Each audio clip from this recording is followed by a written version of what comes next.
Hey, sports fans, Coach Nick here, and welcome to our B-Ball Breakdown live post-game show immediately after the Game 6 blowout by the Cavaliers. So we can't seem to find a close game out here, and it's a very strange series. It's very hard to get a handle on what's going on and why. And I think I want to talk a little bit for a minute about the notion of variability of the three-point shot. And I think that perhaps what we are seeing over the last several years is it's possible that when you build a team based on three-point shooting, there are times when it just disappears and you don't have any control over it. I don't even know if the defense has much control over it. They're getting open shots, but remember, even when it's open, the chances they're going to make it is 45%, whereas an open closer shot, it's a much higher expected value. But I think the point actually is this, is that, as they miss shots and as the pressure builds and as teammates, are missing shots, you begin to press. And with the shot that far, if you don't have the fluid motion and the presence of mind and the clear, conscience to shoot those, they don't always go in as often as they had done in the regular season when you win 73 games. So I'm kind of curious about that, and I'm wondering if that is part of the issue. Is that we saw that with the Rockets, I feel. They certainly built their team on three-point shooting, and it worked for them. They did very well. They made it all the way to the conference finals 2 years ago, but then it just sort of deserted them. And you can kind of argue that it's related to the notion of, they got off to a bad start, and a lot of their three-point shooters who, weren't traditionally great three-point shooters but had done well there, they started missing, and then guys like James Harden would kind of press because he feels he's got to make even more to make up for it, and then he starts to miss, and then they get in their head, and next thing you know, they don't make the playoffs, and they have a lousy season. They're all barking at each other. The coach gets fired. Now, I'm not saying that's what's happening to the Warriors, but I am kind of looking at this in a way that over the long term, over 2, 3, 4 years, it's possible that teams simply get into this kind of funk where they don't make the expected threes that they would. We did see these little bursts here where they were making them and they caught the game got a little bit tighter, but you never got the sense that they were in the game. And primarily because of the defense. This was definitely the worst defense I'd seen from the Warriors, and that's saying a lot because we saw some terrible defense in Game 5 as well. Now, that's what's interesting because normally you don't see teams completely just lose their defensive philosophy and mojo. The biggest problem we had with Game 5 when they lost it was that Draymond Green, who is the catalyst of that defense, got suspended. And so that made sense to me. But he was back. That said, he's probably a little bit worried about getting another flagrant, which would have put him in peril for Game 7. In fact, it would have put him on the bench for Game 7 or out of the building. And so perhaps there's a bit of a subdued nature that he brings to the game because of that fear, rightfully so. But it's weird that they've completely lost their rotational consistency and philosophies there. We saw Draymond rotating unnecessarily, and they gave up like a corner three, and right when they were making a run. Just breakdowns on defense again, where they were giving up straight line drives and not rotating well, not defending the pick and roll correctly, much less getting a hand up and being able to stop them. Now, on the other end, we had one of those vintage performances by LeBron James, and it's a pleasure to see. It's great to see that he can still do those because certainly there were whispers from me as well that were thinking that he was sort of on the way out. But that said, when you're on your way out and you're at the end of your prime, you have games where they're not so good, but then you can also remind everybody like he did tonight. I think he had 18 straight points. Some of those were kind of like putbacks and garbage points, so it almost didn't, I didn't realize it until after the fact, but certainly, he one-handedly kept them in that game. Sorry, kept that lead for them, and eventually the Warriors just ran out of gas completely, and we saw Steph Curry get thrown out. Now we're going to probably show that play. I believe I grabbed that clip, and he threw his mouthpiece and he hits a fan hard. He might have to answer for that. I'm not saying he gets suspended for Game 7, but I don't know. There might be some clear-cut rules about throwing equipment into the audience, and if there are, it would be interesting. That's all I can tell you. I don't know what's going to happen with that, but they've already suspended Draymond Green for the extra flagrant foul and upgrade of a no call. So who knows what's going to happen. Well, let's go to our first segment of our show, which is answering your questions to kick it off. So let's do that. Remember, if you want to ask questions, you can use Twitter and use the hashtag BBallShow, and that will let you get questions to me. Let's go over to our screen share, and let me get it set up really quickly because I have the wrong tab open. And screen share, and get over there to our first questions of the night from Twitter. So our first question here is, let's see here. We have Kelly Stevenson asks, "Dear LeBron, please stop tarnishing your actual talent by crying when you get touched by another player." Well, you know, that is sort of what we've seen from him, but he certainly put up and shut up his critics tonight. Romo, Game 7, baby. Great day to be an NBA fan. You know what? I'm going to say this. Certainly, I have no problem with a Game 7 for business. It certainly is great to have more days and more content to create for everybody. But I got to tell you, I am extremely frustrated because it's Father's Day, and I had, you know, visions of being able to just hang out and enjoy my family, who, you know, is certainly not always that happy that I'm out here, you know, working so hard during the finals when I could be spending more time with my family. So I'm going to say this. I'm not happy at all that we have to have a Game 7.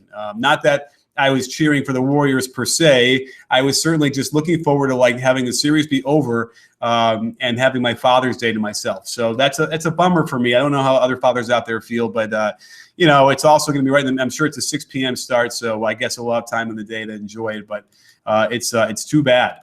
Let's see here. We have our next question.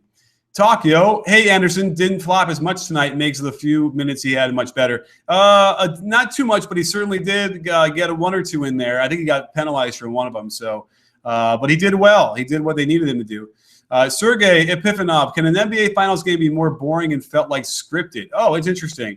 Well, you know, I suppose it was a little bit boring, but there was some excitement there. We had the LeBron 18 points in a row. We had, you know, Curry hitting some crazy threes and Clay as well. You know, but I guess you're right. By the time we got to the fourth quarter, even though they were cutting it to some degree, it just didn't feel like this was going to be a game. And it was, you know, sort of frustrating that we were sensing a blowout already. Pompous Dubs fan, does Curry have the right to warrant a tech considering all the calls? Well, I will comment about that. I mean, listen, he had already gotten a couple of calls that were pretty, I thought, bad. But then again, all the calls were bad for both teams. It didn't seem like it was, you know, each team had their own, you know, complaints. So, you know, but he's going to get a tech for throwing the mouthpiece without question. And that's not even there's no thought for the ref. Now throwing him out, I guess, is also that next level of that. Kostas Kokalides asks, Cleveland ran, moved past. The Warriors played ISO and embarrassing defense. The roles have been reversed. I agree. I mean, Cleveland did do their share of ISOs as well. But, yeah, it was very uncharacteristic. And you would think that a team that has already won a title and have the whole season behind them to understand how to attack correctly, Steve Kerr's got his work cut out for him to get him back to being a well-coached team. And you know what? Tyronn Lue did something right. I tell you, they were running Warriors offense. They were hitting low post and splitting. They were doing a weave across the top. It's weird how this has changed. And thought on Curry's 5th and 6th fouls. Yeah, they're both terrible calls. So I can see why Curry was frustrated, but can't let yourself lose your SHIT like that. Gabriel Toledano, thoughts on the foul calls? Was there an obvious bias? I mean, I thought the foul calls were pretty bad on both sides. I was trying to, vine a bunch of them. And, I thought it was, if I added them up, we can see who got the worst shake. But it felt like both teams were pretty, getting the treatment. And Gabriel asks also, is a non-movement on Cavs side preconceived, or do you think that LeBron's uncoachable? Well, we saw some movement, but I would suspect that LeBron, it's not easy to coach him, and he's going to do what he wants to do and has a perception of what that is. And he's right a lot of the time as well. But I would imagine that some of the stagnancy they would want to get rid of. Yes. Rafe asks, will they review Curry throwing his mouthpiece into the crowd for suspension? Yeah, I got to find out what the rule is. Maybe we'll get Ronnie in here tomorrow on a court call. But I am concerned, that we're not going to get Steph Curry for a Game 7. Alfredo, as this year's finals brought out the Helen Lovejoy in all of us, won't somebody please think of the children? You know what? I don't know The Simpsons well enough to know who Helen Lovejoy is, but maybe it has. Kostas asks, have you noticed Curry hasn't attempted one high off the glass layup in the finals? For sure he's done this. He's not done that. He has definitely been like pump faking, slowing down, trying to like find a foul that he's not getting.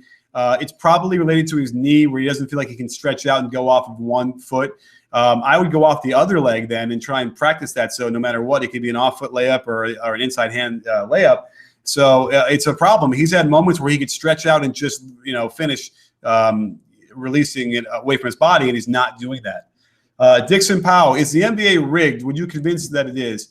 I don't know. I certainly think that there's some elements of truth to like what Donaghy says about how they influence the referees, what they want to look at, and whether or not that was related to like getting them wins. I don't know. I mean, if you wanted to argue that it was rigged, you would say every playoff series would go 7 games or at least 6, and they don't. So that kind of answers part of your question, but I don't know. It's hard to understand sometimes what's going on. Ben asks us, why has Golden State gone away from their heart and soul of passing?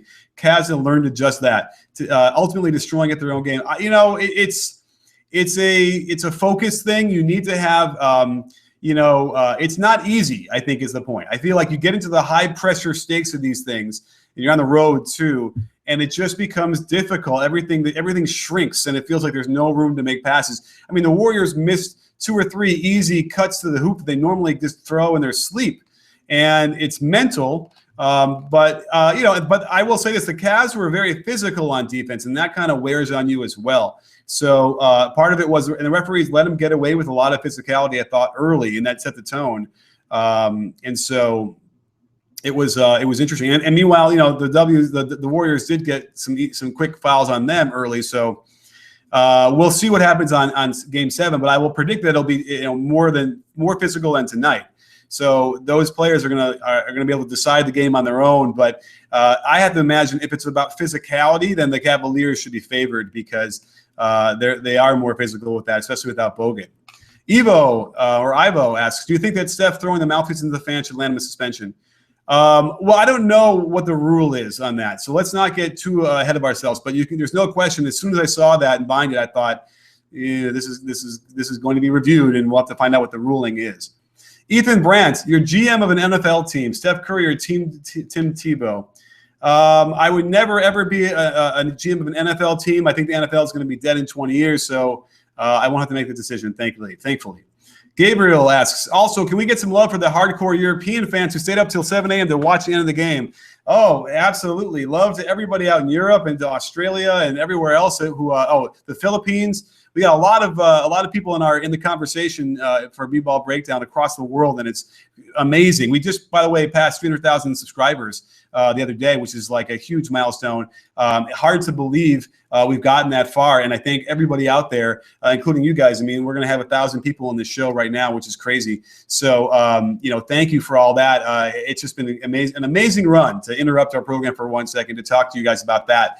So, and I think part of what we tapped into is this conversation. You guys can ask questions. I'm on Twitter all day. I'm on the comments in our YouTube channel, and just sort of interacting with you guys as much as I can. And also being able to interact with NBA coaches and players and GMs and amassing all that knowledge from college coaches and high school coaches so I can share it with you, because that's what is amazing about this world that we live in, is that some guy like me can create a little YouTube channel and then build it into this. It's just been amazing.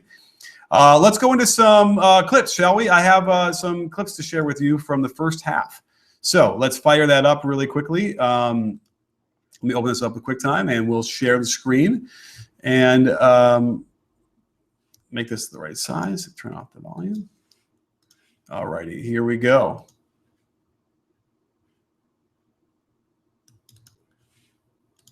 Okay, so let's start out with in the first quarter early, where we have, we've heard we talked a little bit about Harrison Barnes' struggles from time to time. I think part of it has to do with footwork, where it's a little bit crazy. So let's just see what we have here. We have Draymond Green bringing the ball up. And if you saw my breakdown from last night, I broke down the points per possession for the teams, for the Warriors, when Steph brings it up versus when he doesn't bring it up. He's off ball. And when he was off ball, it was a lot higher than not. And, that's just sort of the matchup and how it's been working out, what they run with against the Cavs. But here we have a chance to see Draymond bring the ball up. And look, he blows right by LeBron James here, kicks it out. Like, this could have been an opportunity, to stretch out and try and get that layup. But LeBron is a good defender there. So he kicks it out to the corner. They get good ball movement to Harrison Barnes. Now he can attack a closeout. So he looks at for a quick pass. I would have just attacked the closeout right away. There was never a pass here to throw it. And so that's the kind of thing where you got to, catch to shoot and then split your feet to go. And now we give him a chance. So he tries to attack on a crossover. And again, this crossover I'm not a big fan of. I prefer the Tony Parker overhand crossover that gets you going forward. This is a lateral crossover. It doesn't get you anywhere.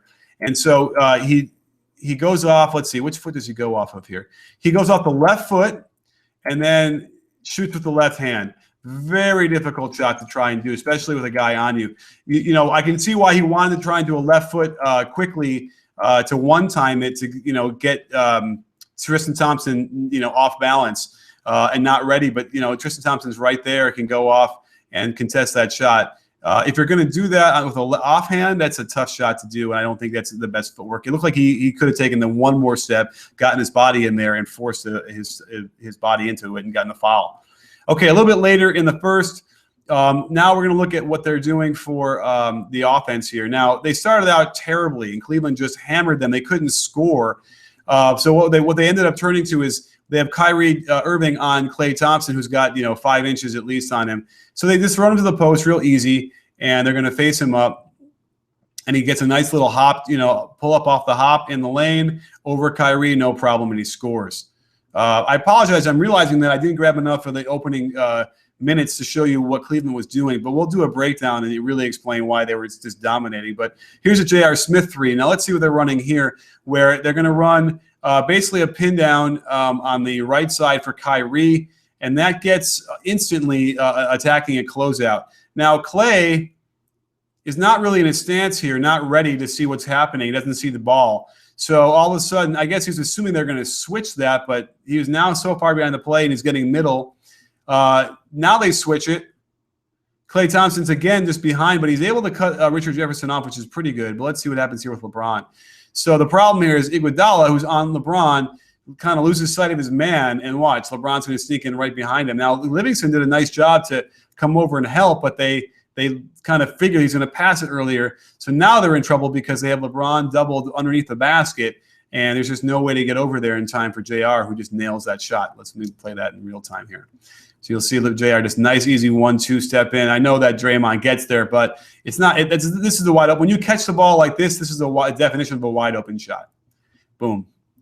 So you can see that they were just off all night on their rotations on the defensive end. Now we come back, and okay, this is another instance where Kyrie's going to attack on a little bit of an ISO drag screen. Now Klay again doesn't do a very good job here. He goes underneath the screen. Festus Ezeli is nowhere in position to help either on that and get a hand up. Long rebound. These things happen, and so of course the ball goes right to Kyrie, and he's going to take advantage of this long rebound for a nice easy jumper. It's like loose balls that they were getting. It was the energy of getting the loose balls. All night that Cleveland was feeding off the crowd, and the Warriors couldn't seem to do anything about it. Now, we come down at the end here, and just to show you again, they're just getting hammered. They couldn't have played any worse. And they run, let's see, motion strong, and the motion strong is triggered when they bring the ball up on the dribble, and they swing it to the top. And the guard that brings it up stays on that same side and goes and sets a pin down on the right side. That's the motion strong signal. So now they go into a pick and roll there. And now I would have thought they could have hit Ezeli a little earlier, but they give it to him as he gets close to the basket. Now here, look, this is the problem. Why Shaun Livingston is now coming into this play is beyond me. This is not a good position here. Now, he needed to get out of there. Instead, he gets right in the way, and then it brought his man there, who was actually way late coming over. It looks like LeBron fell asleep on Livingston. But he ends up, oh, I see. LeBron switches off. So he switches off of Barnes and then simply doesn't take the man. This is really bad defense. But he gets over there in time, And then Ezeli just tries to hand off to Livingston, who just kind of drops it. So this is just indicative of how bad they were, all out of sync they were on offense for a lot of their possessions. It's just bad spacing. They can't even hand off to each other for a layup. Okay, let's move to the second quarter where we have Kyrie, straight line drive. So here we have Livingston, is a very good defender on Kyrie up top. And this is good, defense here. But then, this lets him get right to the basket for a foul. This is the kind of stuff. Now, the other problem is that Barbosa, who could help, doesn't have any idea where the ball is. So he rides right up on his back before he could even see anything and help out or try and stop it, because this is actually this isn't really good spacing here. The Warriors should have been able to have a guy shadowing and turn there and stopping that straight line drive. So again, there's just a lack of principles on the defensive end that is, they hadn't done that all year long.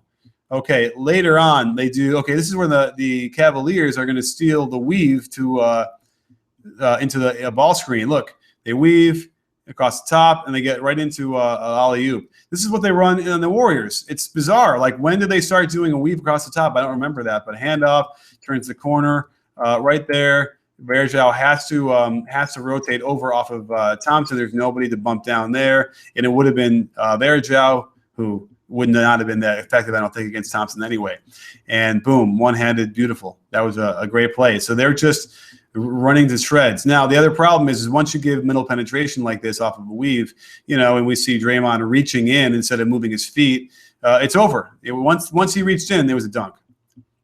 Let's move on to the second quarter, or later on. We have here's good Warriors defense. They finally got a good possession of defense in the second quarter. So I like what is happening here. They're actually on top of this pass early to rotate over. So now we got a double team on the catch. This is great. This is good contest by Iguodala. And then, boom, not a great pass there. They can close out. So now everyone's in perfect position again. They play defense. The clock is running down. So they get what they want, like, an ISO up top into the teeth of the defense. This is perfect defense by Klay Thompson. Gets him pushed back. They run him off the line on here, which is decent. But then, they are giving up some middle penetration to JR. But look, this is actually great defense here where Curry helps one pass away, which is not the greatest idea even off a Shumpert. But watch how he gets covered by Barbosa hustling to get over in the corner. And then finally, you have Draymond, who gets out of the circle and takes a charge. Beautiful defense all the way around. This is probably the only one you can point to all game long where they did it consistently for the 24 seconds. And you can see Draymond gets there, gets knocked over. He's out of the restricted area.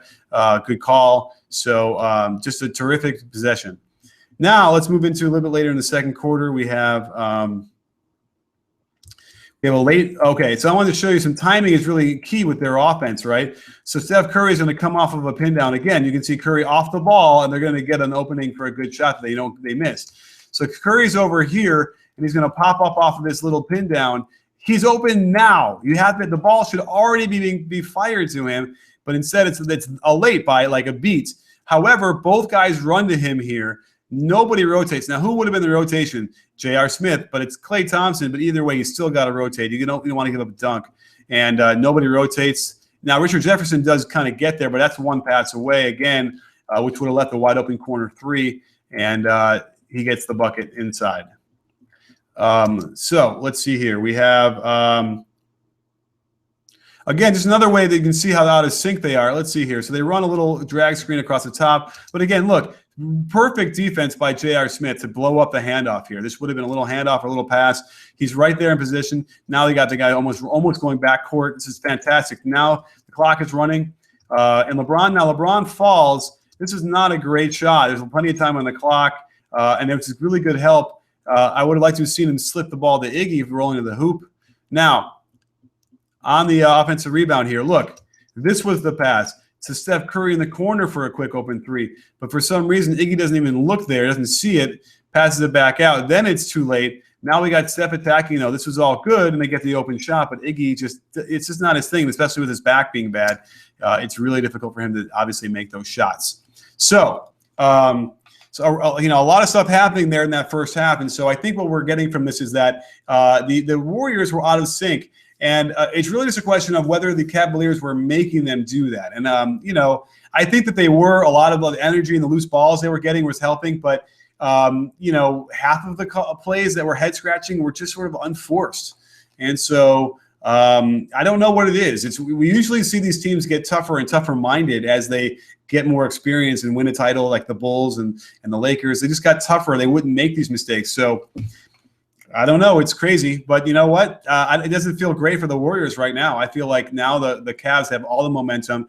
There are times out there where it doesn't feel like the Warriors can score, which is ludicrous. But that's what it feels like even when they have Steph out there and Clay. That it's a crazy proposition, but that's what we're facing, and it very well could be one of the rare Game 7 road victories that we see. Let's go back to our questions. So don't forget, if you want to ask a question, hit me up on Twitter with the hashtag BBallShow, and we will feature you and your ABI and your name and everything. So let's get back to where we left off before we get to some stats. Vitor Galvani asks, Curry should have played Varejao more. His screens were getting open shots. He knows how to set the right angle. Varejao, to me, you have to be careful. You get only so much good from him before he might start hurting you. So it's a real tricky balancing act to get him in there. I think he played, a good amount of minutes. Let's see here. Sergey asks, since LeBron often is almost the tallest player on the court and all Cavs possessions go through him, do his numbers mean much? I don't know. Of course they do, right? I mean, his numbers mean as much as they mean. They're all very vital. Nayal asks, who you got, Coach, Game 7? Well, you pretty much got to say the home team because they win 98% of the time. But I'm telling you, it does not feel good right now at all. For the Warriors, it feels like the Cavs have it in their hand. Ivo, what did the Cavs do differently on defense for Clay and Curry? I have to study that. Nothing stands out in my mind right now about it. They were able to get some bigs on Clay and Curry, and they tried to isolate and do their thing. And so that's similar to what we've been seeing. I don't think I noticed too many blitzing of the pick and roll or trying to double those guys. So I don't think they did much different. Matthew Barlow, could LeBron be the MVP? Absolutely. Now that they got to a Game 7, yes, I felt like you can't be on a losing team and win the MVP unless you get 7 games. And if they win, then LeBron's the MVP for sure. Jake Aberbeck, do you agree refs have been horrible the past 2 games? Yeah, they have not been good at all. Anthony Scatz, was that most tired, beat-up Golden State looked all year? Iggy limping, Curry knocked down so much, lots of jogging on D. For sure, this is how they definitely look tired. They're not getting any loose balls, and they're out of sync. It's not a good look for them at all, and very uncharacteristic. Pat, how critical is Harrison Barnes? His donuts seem comprised of a lot of open shots. How about Iggy, who wins Game 7? Harrison Barnes is going to be the X factor for sure. They need him to be good. He's going to get open shots, and he's going to have to knock his share of them down.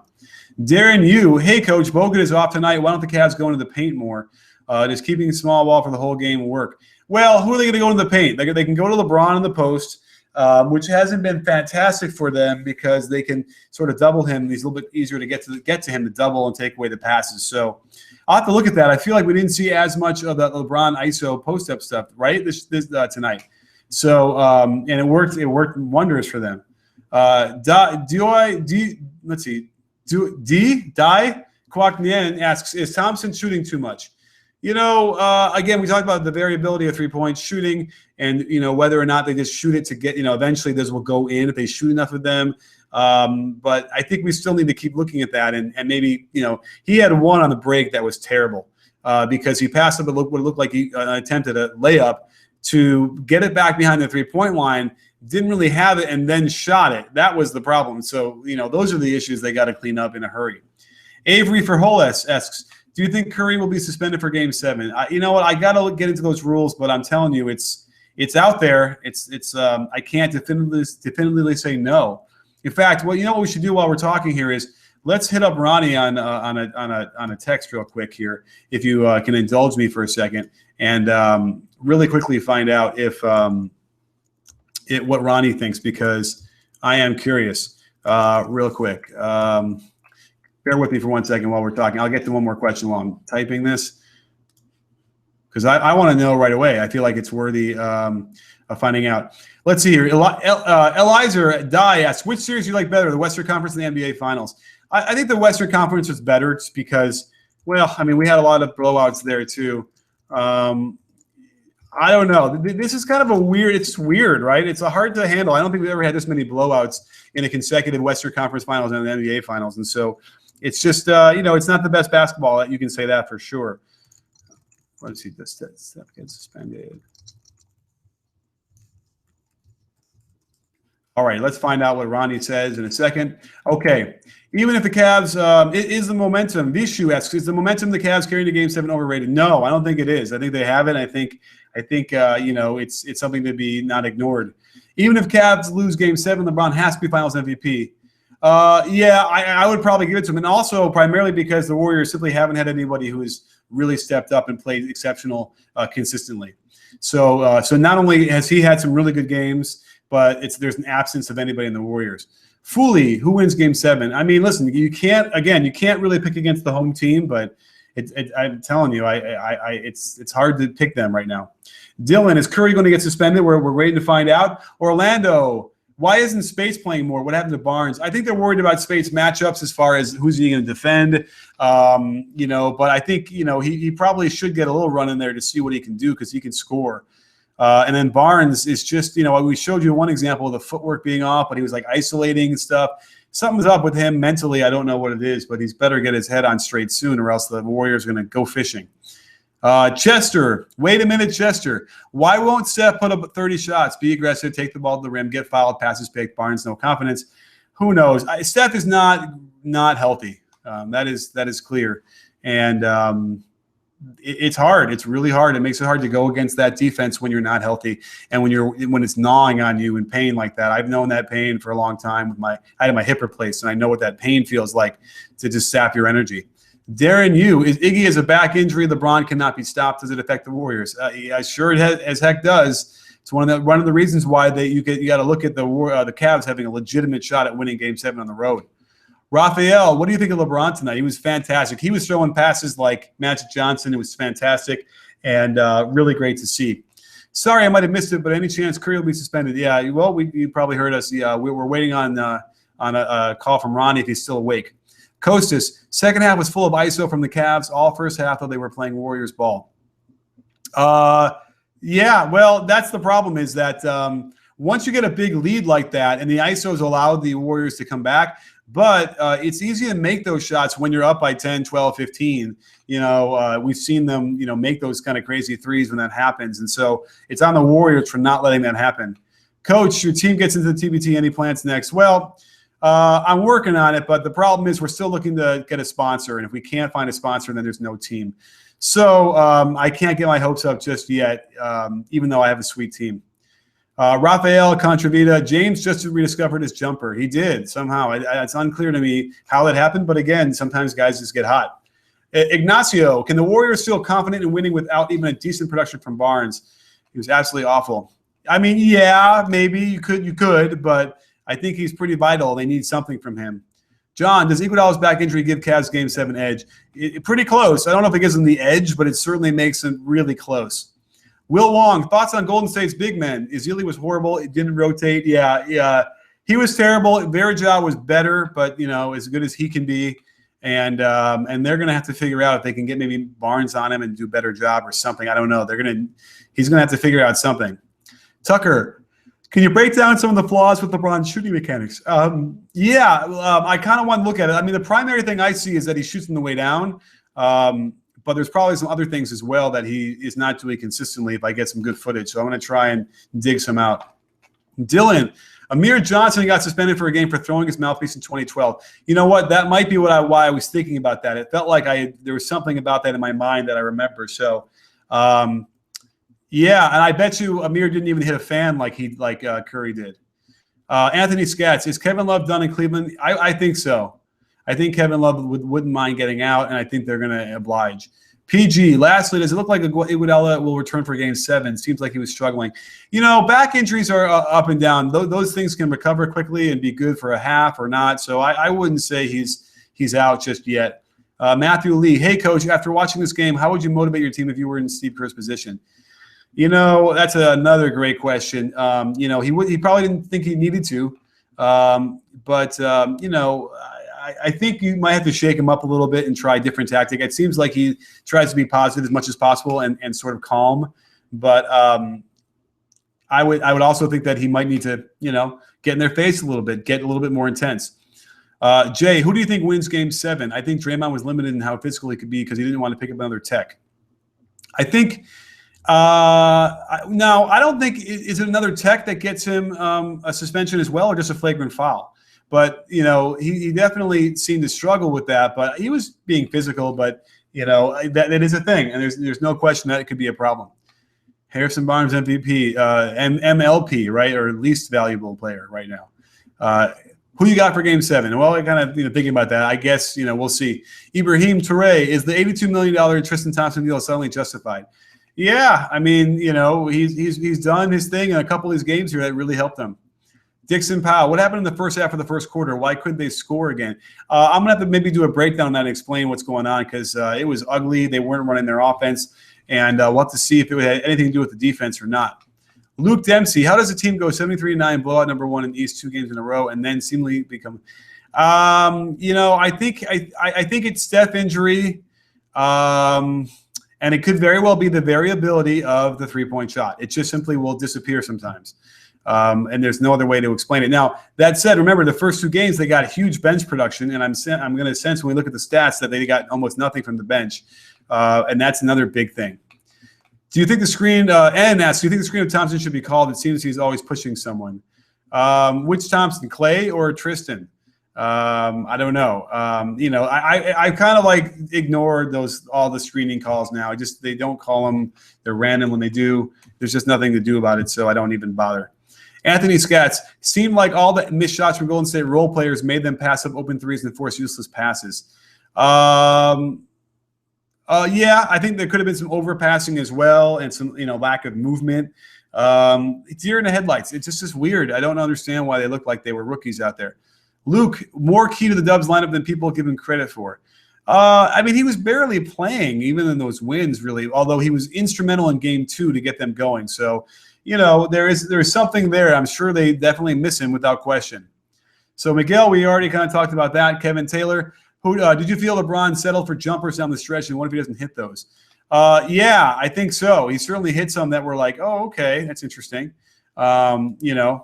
Dixon Powell, Warriors could not win that now that Andre is hurt. They could win. They got athletes. They got people, to throw out there at LeBron. Gabriel Toledano, what has been the most overseen element of the Cavs game? I would say Tristan Thompson defense. Okay, I can go with that. I mean, anything else that's overlooked in their game, I guess we're not going to overlook LeBron or anything like that. So, yeah, I'll go with that. Jay, were you surprised LeBron trash talk? Yeah, that was also a little bit surprising. But you know what? He's feeling it. So, let him have a little bit of trash talk. So did Steph actually foul LeBron? No, I don't think so. I mean, I don't think that was really a foul. I think he kind of got out of there without much contact at all. So it was unclear why the refs probably know that he's got 5. So I don't know what that was about. What allowed the Warriors to cut down the lead so much in the third quarter? Just hot shooting, which is not necessarily sustainable. And then also, for some reason, the Cavaliers went to iso ball for that stretch, which is also strange. So, well, let's see if we have our interactive box score. Looks like it's all ready to go here to share with you. So let's go through the stats, and I have some more video, and we can wrap it up here. So let me get back to our stats. Let me make this a little bit bigger so we can read it better. Share with everybody. Okay, so we have our interactive stats. Let me make sure that looks good. Hopefully you guys can read this, maybe one bigger. All right, so what you can do here is, first let's go through the whole game here at box score. So we got 31-11. That huge first quarter pretty much established the game. Now the Warriors got back into it by cutting it into 4 points off of that lead, but it was still a sizable lead. And then again, in the third quarter, they cut 7 more points off of it. They were getting close, but you can see Cleveland ended up hanging 35 on the fourth quarter. There's no way you're getting it done giving up that many points. Let's go quarter by quarter. So in the first, we had here, let's see here. We get both these teams, and then you can read this. Okay, so let's go to the Cavaliers first. So 9 points from LeBron, barely missed at all, and 4 assists. So he had his hand on 17 points of the 31, and we got 7 points from Tristan Thompson, and eight defensive rebounds, 1 offensive rebound, just dominating the glass there, 9 total there, and then 7 more from Kyrie with a couple assists himself. So you can see that's 11 points from Kyrie that he contributed, and then we had 17. So 28 points, 28 of the 31 points were generated by either Kyrie or LeBron. Again, the two-man show really killed them. And then on this side, you can see nobody did any damage. 2 points, 2 points, 3 points from Steph. It's really just ugly. No one can get going. It was frightening what they did there, and that pretty much kind of sealed the game. Now the Warriors were able to come back a little bit on 15 points from Steph Curry on 3 threes, and he got to the line. So that was happening. 4 assists on there. 8 made field goals. It was not bad. The ball was moving a little bit. And then we had a couple guys with 5 points. Clay had 5, and then Leandro Barbosa came in and gave them a lift. Meanwhile, 13 points from Kyrie Irving, and he was doing a lot of his stuff. He got some 6 points from the line and was doing a lot of ISO in the second quarter. So that was it for the Cavaliers mainly. And but they did get 20, and they did answer some of those tough shots to keep their distance. In the third quarter, let's see here what happened with the Warriors when they went off. They detonated for 28 points and held them to 21. We saw some good defense in that quarter by the Warriors. And Klay Thompson went off 6 for 8, 3 for 4 from the three-point line. No free throws, but Draymond Green had 4 assists and 7 points, 5 rebounds. That's a good quarter for him. And, Steph pitched in 7. So that was what was going on there. Meanwhile, LeBron did his part, 4 for 8 shooting for 10 points. Kevin Love comes to life a little bit with 6 points here. But that was about it. Not much production from anybody else. And we move on to the fourth quarter. And it was just too little too late, where you can see here, 5 points, 9 points from Leandro Barbosa as the leader by far, 5 points from Steph, and Maurice Spates had 6 in garbage time. And then here, 17 points. LeBron just had, insane amount of points here. It shot really well. This three-point shooting is a concern for the Warriors. It's an anomaly, I would think, but it's not. It's cooling off. JR had 2 threes, and he had a dagger that just killed him early or midway through that fourth quarter. And, that was it, really. But J.R. Smith and LeBron, combined there, and they got a smattering of points from everybody else. So, overall, the whole game, let's see here. I can tell you right now, LeBron gets the game ball because his line was 41 more points. And, again, we kept saying this. He needed to score 40 for them to win. And, they won going away, so they almost didn't need that many. But 41, 11 assists, 8 rebounds, 4 steals, 3 blocks. That's I don't know if I bet you there's very few people that have had that kind of line in the finals ever. 23 points from Kyrie, not that efficient, but got the job done for the most part. Was as that second score, and then 15-14. Tristan Thompson, 15 points, 16 rebounds, was fantastic for him, contributing. And then JR had 14. Love 7, 3 rebounds, not that effective. He's only playing about 12 minutes. There you have it. A really crazy game. Hard to kind of get an idea of what's going on here, but let's go back to our questions and see what we have here. We got a few more here. Let's see here. Chester says 13-7 as Steph got second foul and Kerr sat him at 5:43. Golden State scored 4 and Cavs scored 18 more to end the first. Bad move by Kerr. Well, yeah, I mean, taking him out with the second foul is what everybody does.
Okay. Well, was I still there? I don't know. Let me know.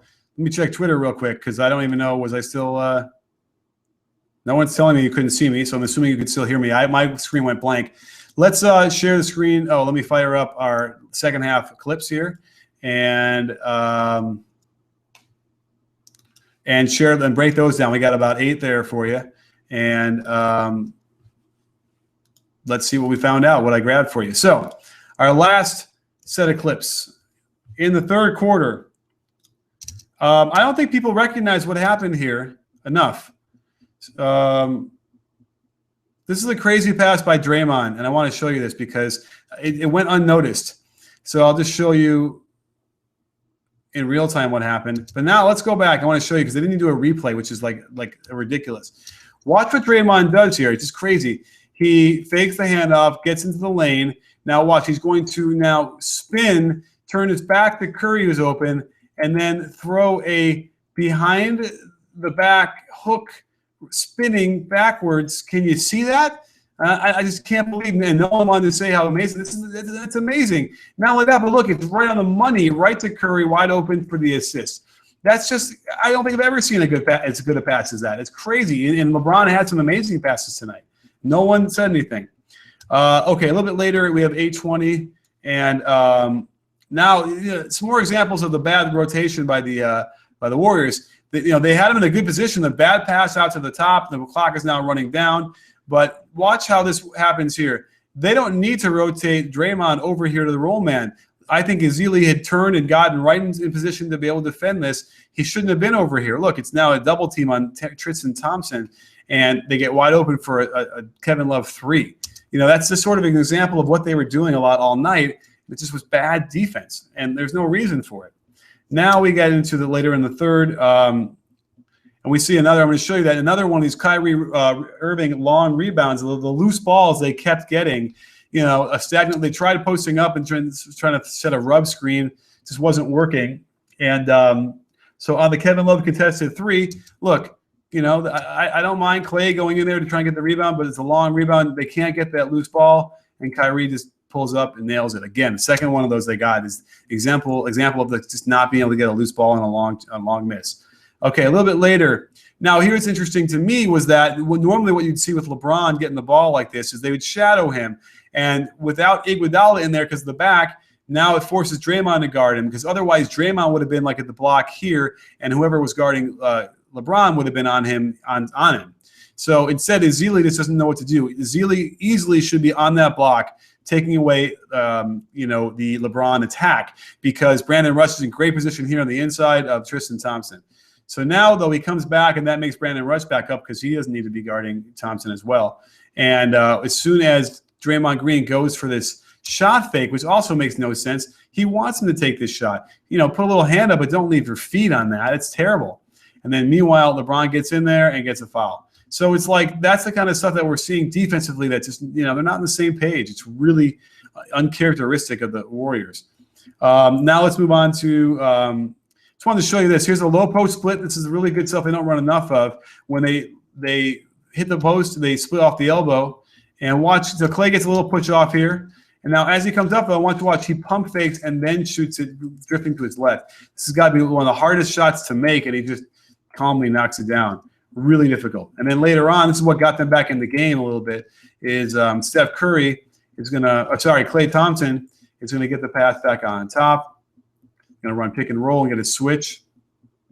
Oh no, you get a switch here, and then Kevin Love's going to be on him, which is they've been roasting him, and then boom, he just steps back, hits a 3, and they made it an 11-point game, and they made it even closer into the fourth quarter. So this was interesting, but it just felt like fool's gold, even though they kept getting closer and closer. So here, LeBron starts to take over. Right, he gets right in the lane, steps through, and hits a tough shot on Barbosa though. But let's just see why Barbosa has to guard him. So I see. This is a bad gamble by Iguodala or by Draymond. Made Barbosa have to pick him up, and of course he's going to shoot that. So that's when cause and effect starts happening. You don't gamble, you don't get that switch. LeBron doesn't get that shot. Let's see here. LeBron putback. So now LeBron was doing the kind of hard workman lunch pail stuff here. He goes in the lane for the offensive rebound. Look, nobody boxes him out. Who was guarding him? So Iguodala is guarding him, and look, he needs to run in there and try and get a body on him. Goes right to LeBron, picks it up, and then they don't follow him, and he gets the putback. So those are the kind of things that got LeBron going for those 18 points in a row. And then with they go into horns. What was interesting about this was that it was with J.R. Smith at the top. Normally you'd see they put Kyrie on top or they put LeBron on top, but they want LeBron on the elbow, which he should be. And then Steph foolishly tries to get that steal. He never had hope on that steal anyway. And it's one pass away now. Easy pass right back to the top. Easy shot for JR. And they just, extend that lead for no reason because Steph went for the pass. Now they come down a little bit later. And here's that example. We have Steph getting the hoop, but then simply not stretching out. He kind of double pumps or, shows the ball. LeBron is talking some serious trash to him, which is a little out of character, but still, hey, you block a shot like that, you might as well talk some trash. So Steph Curry doesn't want to stretch out and go for it. He wants to pull it back. That he probably should have shown the ball and then stepped through to the right side of the rim and let that protect the ball a little bit. But he tries to go lefty, quick release, and that's just not going anywhere. No soup for you. And then a little bit later, the dagger, up by 13 with still 4 minutes to go. But Curry had been thrown out, I believe, at this point. I guess I didn't grab the Curry throw. And now they're going to run some time off. But watch, Clay's in pretty good position here, considering where the ball is and where JR is. That's pretty good. And bottom line, though, is LeBron is better. On this screen, look, he just fires that pass as hard as he can. Clay can't get there. And bam, it's a dagger. The game was over pretty much from that point on. So really fantastic stuff, sports fans, and a great post-game show. Again, hard to believe we're going to have a Game 7. I got to interrupt my Father's Day, but that's what's going to have to happen. So let's hopefully have a good game at the very least. And thank you guys for being part of the show. I'll answer more of your questions on Twitter when I get back to my phone. And again, thank you again for helping us get to 300,000 subscribers and more on YouTube. And plus, we're just killing it on Twitter. It's insane. I can't even keep up. So thanks for being part of the conversation. Really great stuff all around. And let's hope for a good Game 7, shall we? And don't forget that B-Ball Breakdown, we're not a channel, we're a conversation. You in?